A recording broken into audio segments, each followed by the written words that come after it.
Detailed video on how to do knotless braid. First, you separate the hair into three. We're going to grab the three pieces just like that, and we're going to do right over left, and then left over right. And now it's time for us to add the hair. And the hair I'm adding is not too much hair, just a little bit of hair. You're going to add that in between your index finger and your middle finger. And then we'll go ahead and do right over left again, and then left over right. We're going to add another hair in between your index finger and your middle finger. And you do the same process over again, right over left, and then left over right. We're going to add our last piece of hair. And you make sure these pieces are even size, and you don't want it to be too big. The bigger the hair you add in, the bigger your braid is going to be. So, and we're going to continue the braid underarm.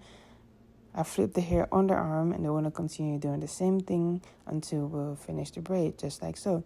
Follow me for more video on how to do hair, how to style your wig, and yeah, see you in my next video.